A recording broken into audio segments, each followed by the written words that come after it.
কিভাবে হবে সেখানে তার ভাগ্যটা কিরকম, তার ভাগ্য খারাপ।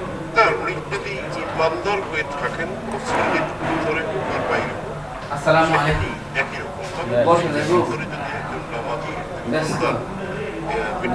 করে থাকেন তার ভাগ্যটা ভালো আমরা আশা করতে এবং তার জানাজার সুস্থ সামাজিক রীতিনীতি যা আছে সে মেনে হবে।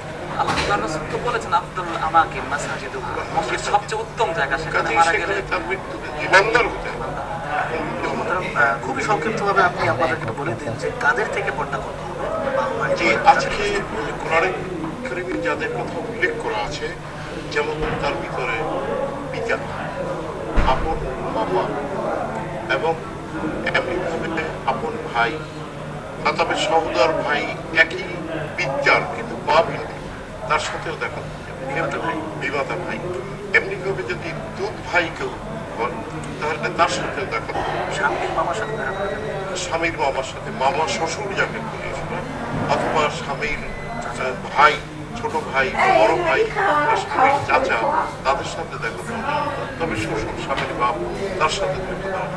এরকম যে ব্যক্তি স্বামীর ভাই যদি বয়সে ছোট হয় স্ত্রী, সেক্ষেত্রে চুলাভাই হিসেবে দেখা করা না, যাবে। সেখানে রাসূল আকরাম সাল্লাল্লাহু আলাইহি ওয়াসাল্লাম আরো বেশি সতর্কবাণী উল্লেখ করেছেন যে এদের মধ্যে দেখাশোনা উঠা বসা যতটা বেশি হয় অন্যদের সাথে সেটা হয় না।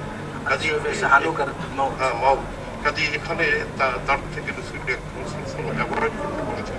তবে আমাদের সমাজে অনেকে মনে করেন যে হ্যাঁ এই তো আমার ওই ভাইটা ছোট দেখেছি, ওই যেটা আপনি বললেন দেবর, ছোট দেখেছি, ছোট ভাইয়ের মতো ফেলেছি, করে কাকে বুকে রেখেছি, ও বড় হয়েছে কি হবে, এটা না। আমাদেরকে বিরত থাকতে হবে এবং এমনকি ওই যেটি আমার পূর্বের সম্মানিত আমাদেরকে বললেন যে কার্যক্ষেত্রে এমনকি হজরত আয়েশা সিদ্দিকা হজে যাচ্ছেন, এটি খরচ, সেসব ক্ষেত্রে যতটুকু স্বাধীনতা বজায় রেখে আমরা পর্দার মাধ্যমে থেকেই মহিলারা প্রত্যেকটা ক্ষেত্রে তারা উপস্থিত হতে পারবে, তারা কাজ করতে পারবে, তারা অংশগ্রহণ করতে পারবে।